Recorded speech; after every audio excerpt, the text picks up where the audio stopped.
Programang ito ay rated SPG. Striktong patnubay at gabay ng magulang ang kailangan. Maaaring may masiselang tema, lengguwahe, karahasan, sexual, horror o droga na hindi angkop sa mga bata. Kapamilya, ang mga dapat nating abangan sa FPJ's Batang Quiapo. Narito na naman tayo para magbigay ng updates sa pinakapaborito at nangungunang serye sa primetime, ang FPJ's Batang Quiapo. Pero bago ang lahat, kung bago ka pa lamang sa akin channel, ay baka naman makahingi ng like, share at subscribe at pakiclick na rin ang notification bell para updated ka sa pinakahuling kaganapan ng seryeng ito.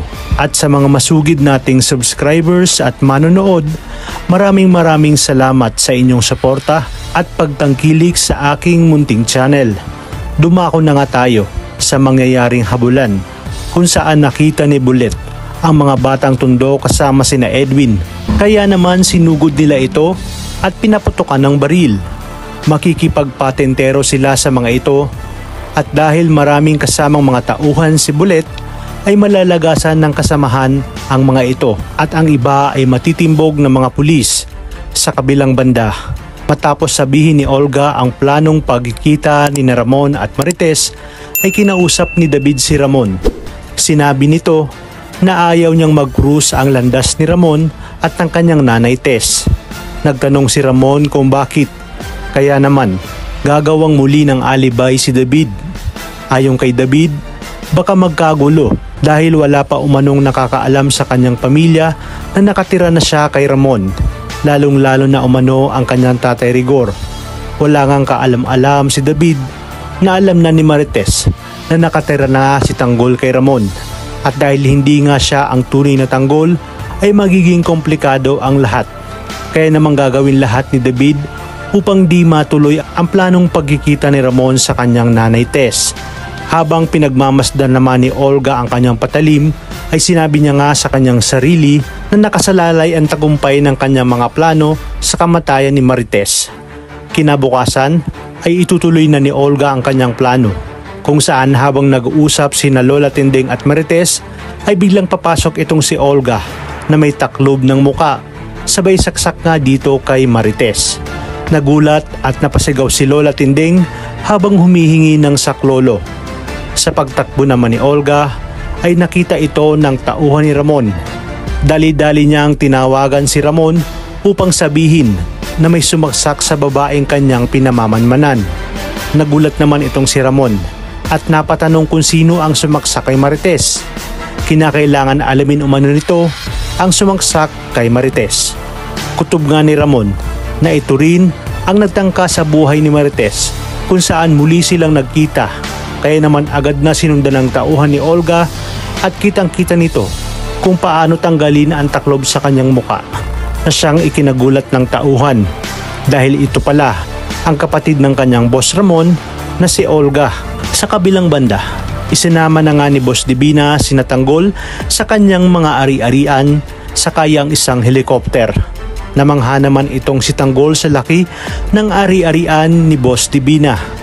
Ayon kay Boss Divina, makakabili rin si Tanggol ng ganoon o mas malaki pa nga at dito na umano tuluyang magwawakas ang kanilang kahirapan. Habang nagiinuman naman si Tanggol kasama ang buong tropa ay sinabi nito na ang ibang kikitaan nila ay itutulong nila sa mga taga-Quiapo. Sa paglipas ng mga araw ay isinama na nga ni Boss Divina si Tanggol sa buyer ng Star of Venus, isang mayamang negosyante. Napahanga ito sa ganda at laki ng diamante. Ngunit sinabi ni Boss Divina na mas maganda kung babayaran sila nito. Sinabi ng buyer na kulang ang kanyang pera. Galit na sinabi ni Tanggol na mukhang iisahan lamang sila nito.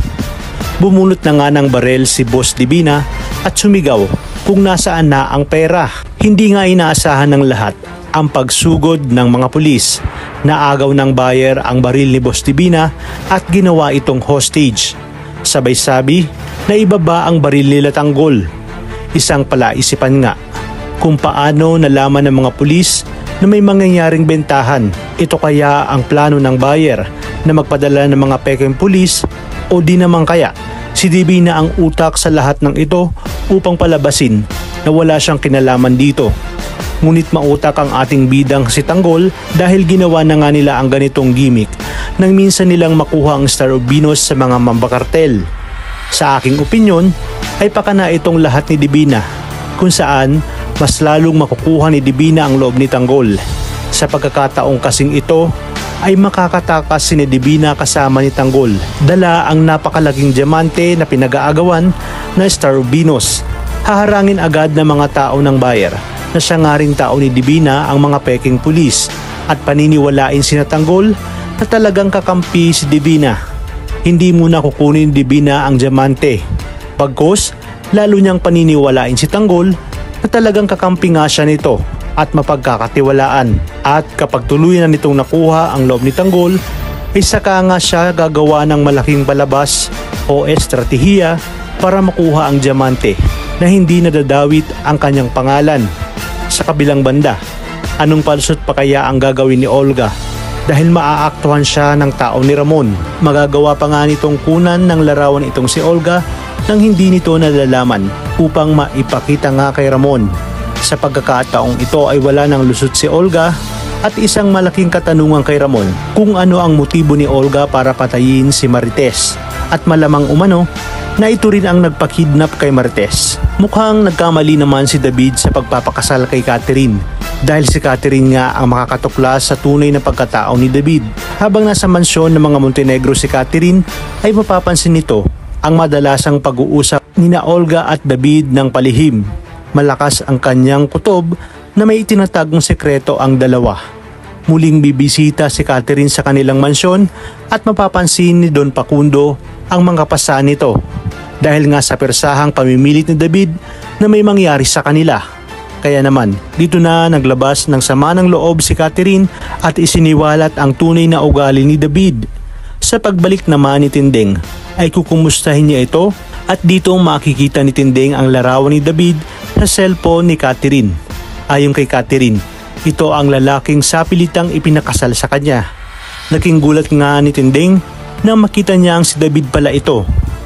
Ayon kay Tinding, ito ang kanyang apong si David at papaanong nangyaring naging Montenegro ito at ginamit pa ang pangalan ni Tanggol.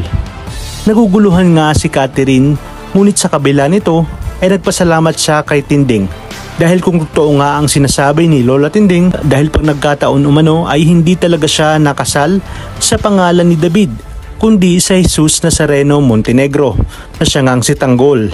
Kahit papano umano ay nabuhayan siya dahil kapag nabuko na si David ay mapapawalang bisa nga ang kanilang kasal. Sinabi ni Tinding na huwag mag-alala itong si Catherine dahil tutulungan niya ito at nais niya umano makaharap si David sa pagbalik nito sa mansyon ng mga Montenegro at siya nga mismo ang magpapatunay sa harap ni Ramon at Don Julio na hindi talaga si Tanggol ang pinakasalan ni Catherine kundi nga itong si David. Dito na kaya mapagtatagpi-tagpi ni Ramon ang lahat dahil minsan niya na ring narinig ang pangalang David bago nga tuluyang bawian ng buhay itong si Severino. Kaya namang kapamilya, tuloy-tuloy ang pagtutok sa nangungunang serye sa primetime. Maraming salamat sa inyong panunood at pagpalain tayong lahat, kapamilya.